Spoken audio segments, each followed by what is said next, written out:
এখন শুধু হবে কাজ, কাজ এবং কাজের কথা। সবার আগে বাংলাদেশ, করব কাজ, গড়ব দেশ। এখন শুরু হবে কাজ এবং কাজের কথা। এই পরিকল্পনা যিনি বাস্তবায়ন করবেন, এই স্লোগানটি যিনি ধারণ করছেন যার রাজনীতিতে, তিনি কিন্তু এরই মধ্যে কাজে নেমে গেছেন।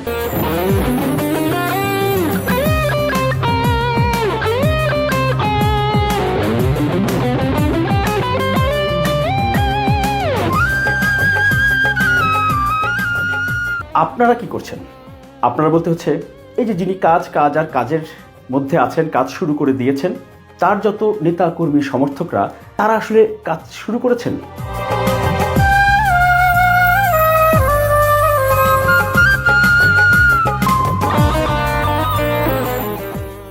কয়জন কাজ শুরু করেছেন?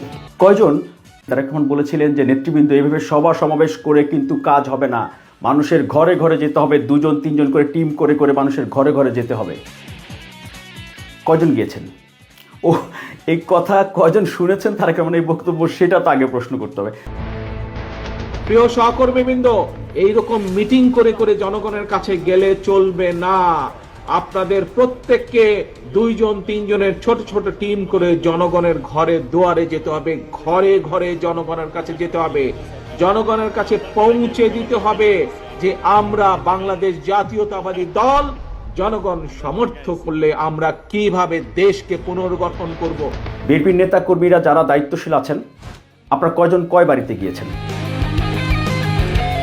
কয়জন কয় বাড়িতে গিয়েছেন? এমন অনেক বাসা বাড়িতে আছে আপনার প্রতিদ্বন্দ্বী প্রতিপক্ষ দলের লোকজন 2-3 বার করে গিয়েছে, মহিলা পুরুষ দিয়ে, আপনারা যাননি। বিএনপির নেতারা কর্মীরা সারা দেশে এবং ঢাকায়, আমার বাসা অ্যাপার্টমেন্টে আশপাশে তো কেউ আসেননি আজ পর্যন্ত।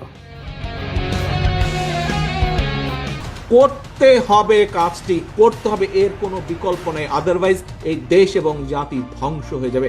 আমরা যদি সজাগ না হই, আমরা যদি এই যুদ্ধে মাঠে নেমে না পড়ি, এই দেশ ধ্বংস হয়ে যাবে।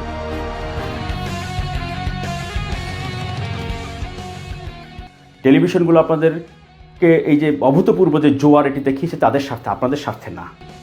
এত সহজ আগামী রাজনীতি নির্বাচন, এটি বরঞ্চ বিএনপির জন্য ক্ষতি হবে যদি বিএনপি এই জোয়ারে জোয়ারে থাকে।